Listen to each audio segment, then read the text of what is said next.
E majta se unë thashtë me ty duhen 10 orë. E majtët dhe djatha tashmë nuk është më koncept në Shqipëri. Nuk është më koncept. Nuk është më koncept, është tepër diskutojnë ajo majtët që dhe pretendon që është parti e djathtë dhe antikomuniste se ka përfaqësuar. Është ndarje klasore burri do.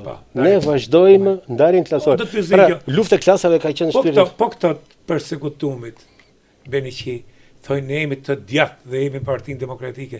A ka një raport me veten që po i kanë shkuar mbrapa një komunisti dhe si mund të thonë këto jemi të djathtë? Tani kthehemi në pyetjen e parë që ju bët.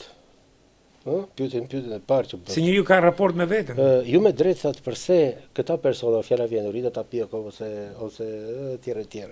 Tani këta janë njerëz cilët kanë edhe egon, kanë edhe emocionin, kanë edhe urrëtitjen brenda, kanë të gjitha. Dhe duhen e kanë nevojshme një stre.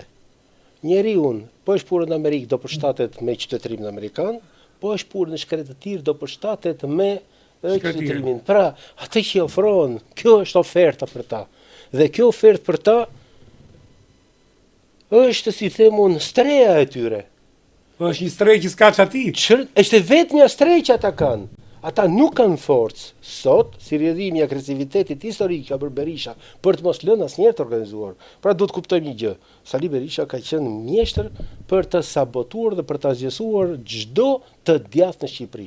Balli kombëtar bëri me 3 parti. 3 parti balli kombëtar. Legaliteti është me 3 parti. Me 3. Balli me zeza, balli me të bardha se po s'ka nësi, po. I do 2, po e pranon dhe 2. Të gjithë republikanë u bë përsëri ndar. Se u prodhuan nizmat e tyre. Por kjo që është më kryesore, këto parti tradicionale, klasore ti them tani më. Sepse ju me drejt thot, balli është i majt apo i djathtë? Se dekalogu i ballit është, po se lufta në periudhën kur nuk ekzistonte Partia Komuniste, pranë kohën e Zogut, lufta ka qenë midis nacionalistëve republikan dhe nacionalistëve monarkik. Pra, kjo ka qenë lufta, se s'ka pat luftë ideologjike, po ka qenë monarkizëm ose republik. Dhe ballistët ishin republikan, kërkonin republik. Se kjo ishte lufta e kohës. Atëherë nuk diskutoi zhvillim, atëherë diskutohej, more, duhet jemi republik apo duhet jemi mbretëri. Kjo ishte lufta.